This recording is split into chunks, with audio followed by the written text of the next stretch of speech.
Underemployment and unemployment are one of the biggest issues that the Filipinos are facing.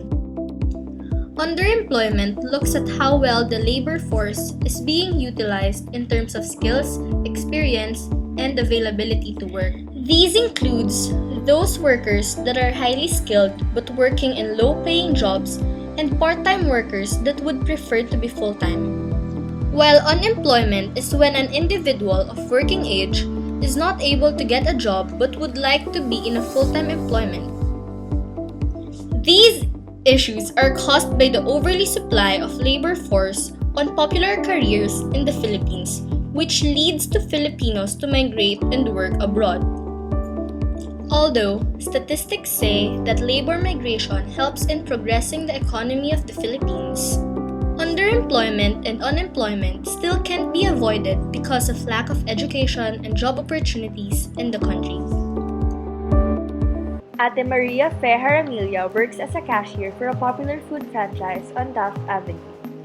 Ate Maria is a single mom. With this, she told us that her current salary is not enough for her and her family.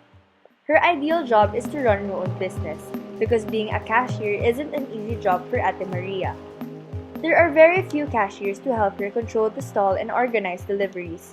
When asked about labor migration, Ate Maria said that it is a great option, as there are more opportunities and better jobs abroad. It has come to our attention that there is a rapid increase of migrant workers because they seek greater job opportunities abroad. We decided to look at government agencies such as the Department of Labor and Employment and the Overseas Workers and Welfare Administration so that we can further understand the underlying factors that drive the majority of our workforce to seek for greater job opportunities abroad. We believe that through these government agencies, we would be aware of their course of action to this issue and its effects to the country and its people. Ito gusto kong magpatayo ng sarili ng business, pumasok sa kahit anong trabaho. Kaya naman ako pumasok dito para lang magkaroon ng idea at kung paano magpalakad ng isang business at kung paano umawag ng mga tao. Ako, may isa akong anak, single mother ako, single mom ako. So yung nag-aalaga ng anak ko is magulang ko lang. Kailangan ko talaga silang supportahan dahil kasama yung magulang ko. Kaya talaga masasabi ko na hindi enough yung ilang sa hotel. Alam naman natin na mas maraming opportunity doon sa ibang bansa kaysa dito sa Pilipinas, lalo na wala naman tinataas yung sahod natin dito. Sa pamari, mahirap talaga yung kumuha ng maayos na trabaho dito sa Pilipinas kung wala ka talaga pinag-aralan at hindi sakto sa ina-apply ng trabaho yung pinag-aralan. Forced labor, wages, family destruction, economic instability, and a high unemployment rate are the negative aspects of labor migration. Working and living abroad comes with a cost. However, this cost is not limited to the income of one person. Here comes working conditions, family relationships, and national concerns that can make people think twice about exiting the border. Another issue in labor migration is wages. According to the International Labor Organization, the average monthly wage of $279 or 11,700 pesos in the Philippines is only 19% of the world's average, which is $1,480. Although the minimum wage in the Philippines is higher compared to other Southeast Asian countries, this amount of money is not enough for the average Filipino family. In order to stay out of poverty, the average family must earn at least 8,000 pesos per month. This number is lower than the average monthly wage, but it only pertains to food, water, and clothing. It does not include housing and electricity, nor does it include transportation, education, and healthcare. Cases of corruption, high tax rates, and other negative government issues compile together to create economic instability. These factors, although unavoidable and frequent, encourage Filipinos to migrate to other countries. The number of locally employed Filipinos daily is around 3,000, according to the Philippine Statistics Authority. But the number of Filipinos that leave for places abroad reach up to 4,000 or sometimes 5,000, according to the POEA. A huge factor in labor migration is the high unemployment rate. Last year, the Commission on Higher Education released a statement that more than 500,000 Filipinos were expected to graduate from college. Data from the National Statistics Office of the Philippines says that 22.2% of the unemployed are college graduates. We traveled going to Dole, which was located in Intramuros, Manila. We were able to see the rich culture and architecture that flourished during the Spanish era. Garden intramurals were very helpful in giving us directions to the Dolly building. When we got to the area of the Dolly building, we struggled to look for a parking area, so the guard helped us in finding a parking slot near the building. We find that this may be a challenge to some citizens who come to this office via cars.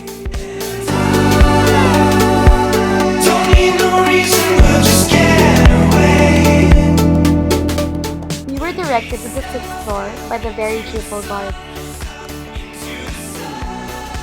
We first noticed that there was a citizen feedback box in the concierge. We then arrived at the Bureau of Working Conditions, where we will interview a labor and employment officer. We noticed that the office was crowded and unorganized. We felt like it was not a really busy day in this department, but we were very eager to start the interview. Once you are employed, you are entitled to all the benefits of an employee. So what are these benefits? So these benefits are wage. When we say wage, we have, like Metro Manila for example, we have the minimum wage, which is composed of basic plus COLA. And that is for non-agriculture. The basic now for non-agriculture is 466 pesos plus COLA of 15 pesos for a total of 481. So that is the compensation of an employee for the work performed within 8 hours. Okay, so then you have also the government mandated benefits, social benefits like SSS, pag-ibig, PhilHealth. So these benefits should be given to the employees, whether they are regular, whether they are casual, or whether they are provisional. Upon engagement, it should be given that benefits because it is mandated by law. So SSS pag-ibig. Sir? We have this. We have the labor laws compliance system. Under the labor laws compliance system, our LLCOs or the labor laws compliance officer will visit establishments, and they will undergo an assessment to find out if these establishments are compliant with regards to labor standards and safety standards. So, upon assessment, if they found out that there are violations, then they will, of course, they will advise the employer to follow or to comply with what is required by law. Well, I think so.